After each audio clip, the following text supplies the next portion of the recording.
So this is my genogram. The red X stands for deceased by suicide. The black X stands for deceased by natural causes.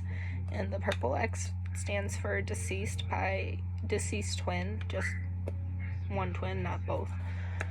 The blue squares are boys, the pink squares are girls. The darker pink, you can see it's a different shade of pink, is a complicated, conflicted relationship. The orange is married until widowed. The blue is remarried.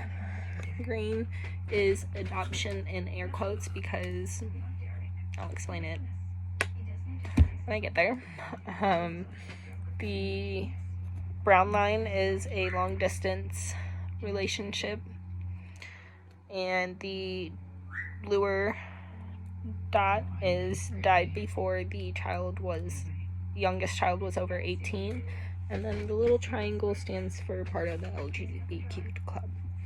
I am going to start with my mom's side because it is smaller than my dad's side.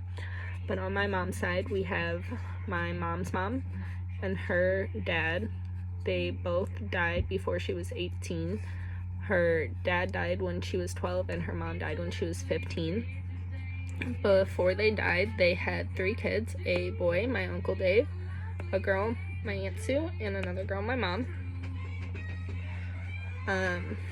My Uncle Dave is 75, my Aunt Sue is 69, and then my mom is 58. So there is a good gap between my mom and her 2 siblings. Because of that, her and Uncle Dave, her and her brother, have a very long distance relationship. They don't, even though they only live 15 minutes apart, they don't really talk much. They don't see each other often, and I've only seen him a few times in my life as well. When her parents passed away when she was 15, she moved in with her godmother. She didn't get adopted, but that is where she stayed until she was 18.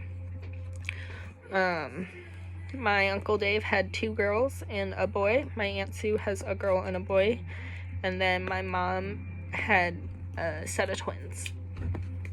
And my twin sister did pass away when she was 17, and I'm 23 now.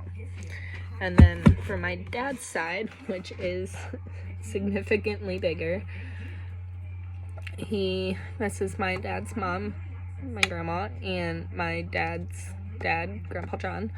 My grandma died in her early 30s, they want to say, by suicide. She did commit suicide. And then my grandpa passed away at 84 in natural causes. And they were married until she passed away, and then he remarried to Grandma Zizi. And we are unsure when she passed away, but she died of natural causes. And he never remarried after that, but they stayed married until she passed away. Before my dad's mom passed away, they did have 7 kids. The oldest being my Uncle Edwin, who is 71. And then it follows Uncle John Boy, but he did commit suicide in his late 30s, early 40s, and he had no kids. My Uncle Edwin had 1 boy. He was adopted. And then my Uncle Kenny is 63, and he had 2 girls. My Aunt Boleyn is 69, and she had 2 girls. My Uncle Donald is 67 and has 2 girls. My dad had a set of twins, me and my sister. My sister passed away when I was 17. And then my Uncle Michael, who is 62. He is part of the LGBTQ club. And then he adopted 1 girl, and he had 1 boy. And in that relationship, my dad does have a complicated, conflicted relationship with my Uncle Donald, and it's always been that way ever since I've been alive. They have it's like an on and off again relationship, I would say. It's not always bad, but it's also isn't always good. And there's been years where they haven't talked for years and years, and then something will happen. Like when my grandpa passed away, they stopped talking, and that was in 2013. And then when my sister passed away in 2017, they reconnected and they started talking like nothing had happened. And then a year later, something happened, and now they aren't speaking again. So it's an off and on, complicated, conflicted relationship. That is my genogram, and I will also connect a picture of it so you can see it better. Thank you.